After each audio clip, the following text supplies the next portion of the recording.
시청자 여러분 안녕하십니까? 2월 13일 화요일 JCN 모닝 뉴스입니다.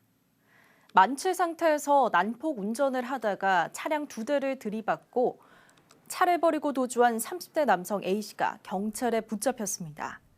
경찰은 A씨가 지난 10일 밤 11시 20분쯤 연포산 터널에서 아산로 방향으로 주행하던 중 앞차를 추월하려고 중앙선을 넘었다가 마주오던 차량과 앞차를 들이박았다고 밝혔습니다. A씨는 사고를 내고 달아나다 차량 바퀴가 빠져 차를 버리고 도보로 도주했지만 결국 인근 공장 담을 넘어 차량 밑에 숨어 있다가 경찰에 발각돼 체포됐습니다.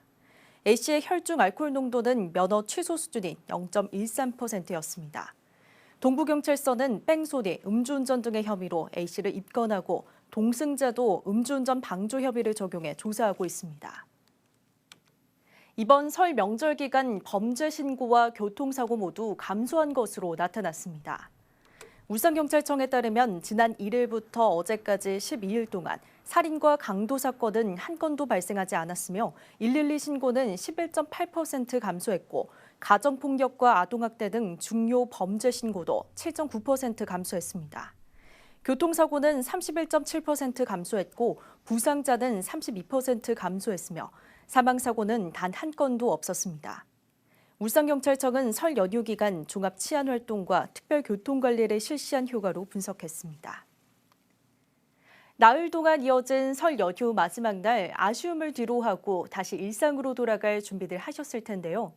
울산에서도 어제 도심 곳곳에서는 귀경길에 오르는 사람들과 연휴 마지막을 즐기기 위한 나들이객들로 가득했습니다. 보도에 라경훈 기자입니다. 버스가 들어오자 귀경객들이 승차권과 함께 하나둘 올라타기 시작합니다. 고향을 찾은 자녀들을 다시 떠나보내는 부모님은 아쉬운 마음에 출발하기 전까지 버스 안을 들여다보기 바쁩니다. 탑승이 완료된 버스는 저마다 목적지별로 귀경길에 오르기 위해 출발합니다. 이른 아침부터 시외 버스 터미널은 제자리로 돌아가고 다시 돌아오는 귀경객들로 가득했습니다. 도심 속 공원은 연휴 동안 봄과 가까워진 포근한 날씨 덕분에 나들이객들로 가득했습니다. 연휴가 끝나 아쉽지만 마지막 날인 만큼 더 가족들과 함께 추억을 만듭니다. 마지막 날이라서 아이와 같이 캐치볼 하러 나왔습니다. 마무리돼서 좀 아쉽고 근데 이제 4일 동안 가족들도 만나고 같이 노니까 재밌게 잘 보낸 것 같습니다. 공원을 찾은 나들이객은 친구와 애인, 가족들과 오순도순 이야기하며 설 명절 연휴를 마무리했습니다. 갑진년 설 연휴 마지막 날, 아쉬움을 뒤로한 채 저마다의 일상으로 돌아가기 위한 모습들은 다양했습니다. JCN 뉴스 라경훈입니다. 울산시의 2024년 지방 하천 정비 사업이 추진됩니다. 이 사업은 오는 2026년까지 실시되며 북구 정자천과 상안천, 울주군의 중리천, 서사천, 외사천, 주원천 등 6개 하천과 부속시설물 10.7km를 정비하는 것으로 사업 시행자는 북구와 울주군입니다. 울산시는 이를 위해 우선 2월 중으로 68억 원의 예산을 북구와 울주군에 교부할 예정입니다. 총 사업비는 385억 4,600만 원으로 현재 북구와 울주군에서는 하천별 정비 사업을 위한 실시 설계와 토지 보상 등을 진행 중에 있습니다. 올해 첫 울산시의회 임시회가 오는 15일부터 28일까지 14일간 열립니다. 울산시 의회운영위원회는 최근 위원회 회의를 개최해 제243회 임시회 의사 일정과 본회의장 의석 배정 협의회 건에 원안 가결했습니다. 이에 따라 임시회는 15일 오전 10시 개회식을 갖고 정치락 전 의원의 사퇴로 거리 중인 의회 운영위원장과 윤리특별위원회 위원을 보임하고 시장과 교육감의 2024년도 시정연설 청취 등의 안건을 처리할 예정입니다.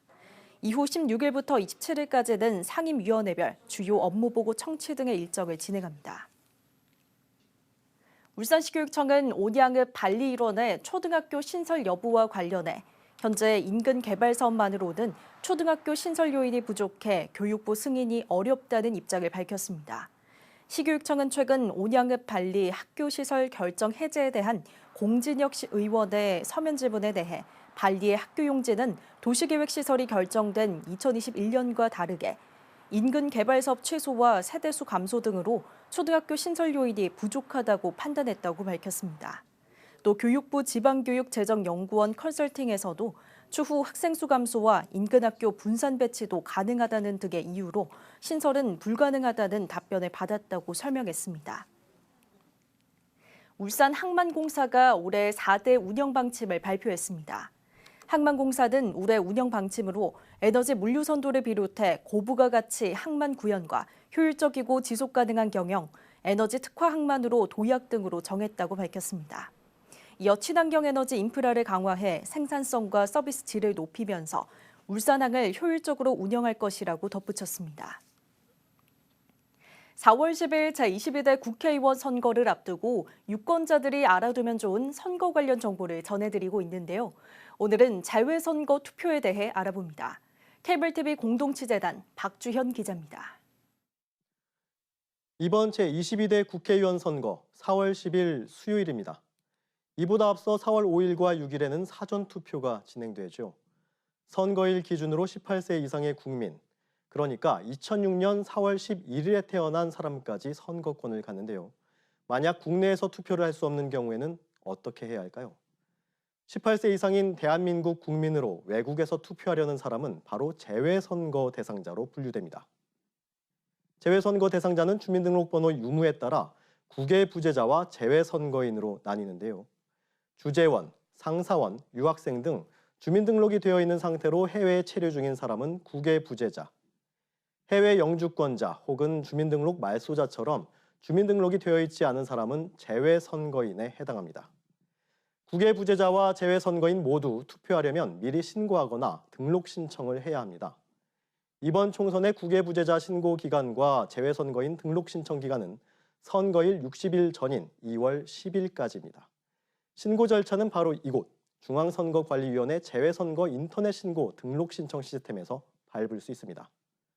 먼저 주민등록번호 유무 여부를 확인한 뒤 전자우편 주소 유효성 검증에 이어 신고서 또는 신청서를 작성하면 끝납니다. 다만 재외선거인의 경우 지난 제20대 대통령 선거에 참여한 사람이라면 등록 신청 없이 투표할 수 있습니다. 재외선거 투표는 재외공관 등에 설치하는 재외투표소에서 할 수 있는데요.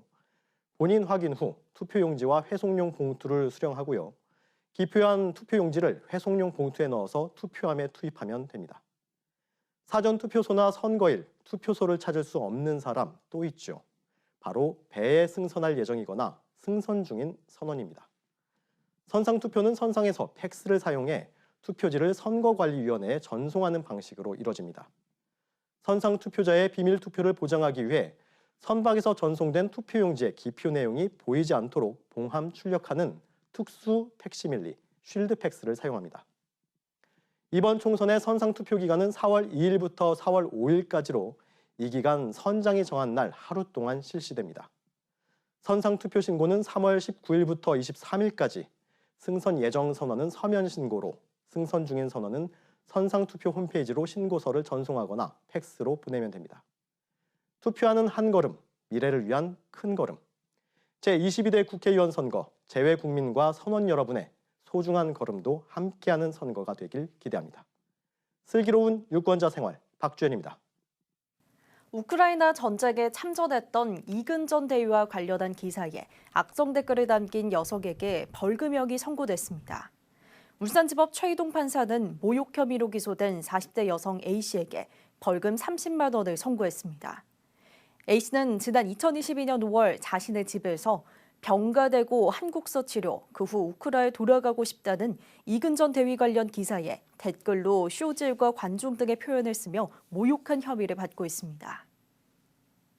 남구청이 울산에서 처음으로 고향사랑 기부금을 활용한 신혼부부 예방접종 지원 사업을 실시합니다.